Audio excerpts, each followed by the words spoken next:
Hi everyone, Kelly Mahler, occupational therapist, and I wanted to take the time to talk about interoception and feeding.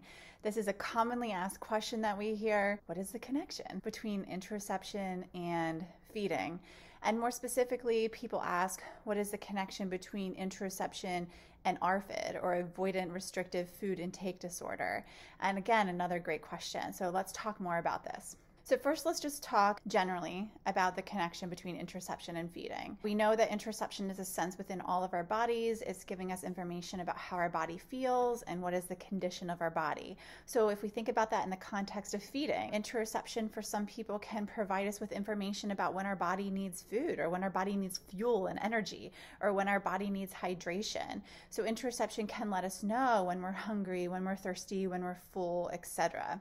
And I have so many clients that experience feeding differences, and these feeding differences can be a result of many underlying factors, including interoception, but also it's not limited to interoception differences. It can be related to sensory, it can be related to motor. There's so many underlying factors that can contribute to these feeding differences.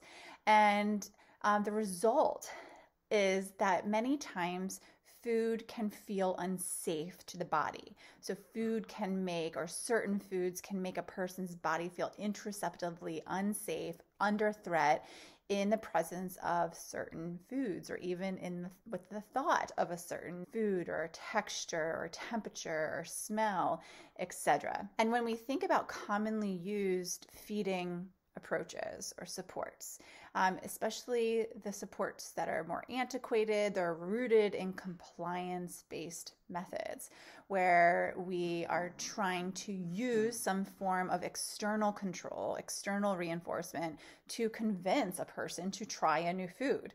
So maybe it's using like, okay, you can get a sticker if you try this new food, or oh, you can earn a token on your token economy or token board if you try a new food. So really what these compliance-based methods do, they're first of all completely invalidating of any of those underlying factors that are contributing to the feeding differences.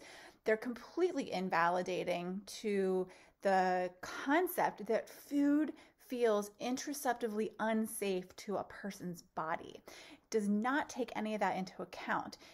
They're just external forms of control and coercion to convince a child or an adult to eat a certain food. And these compliance-based approaches, we've talked about this in past blogs, they are very damaging for a variety of reasons, including they derail the interoceptive experience. They condition a person to ignore what it is their body is telling them that they need in that moment. What they need in that moment to feel safe, to feel regulated. They're conditioning that person to ignore that information in order to meet the demand, in order to please the other person. And through lots of exposure to that, a person's their inner world can be completely derailed. They might dissociate from those internal signals.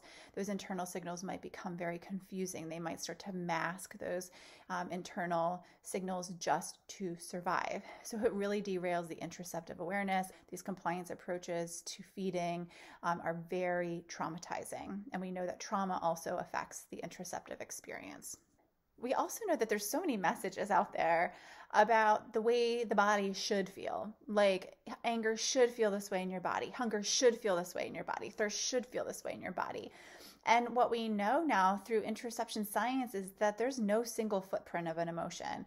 What does that mean? It means that what your body feels like when you're hungry is different than what my body feels like when I'm hungry. And what your body feels like when you're thirsty is likely different than what my body feels like when I'm thirsty. And so we really need to help each person discover the way their body feels when it needs food, when it needs hydration, etc. Instead of teaching like hunger is when your stomach is growling, because that's not the case for every single person. And if we're teaching that very rigid way of thinking about hunger and thirst and fullness, etc., it can be a mismatch for a person's inner experience and can create a lot of confusion.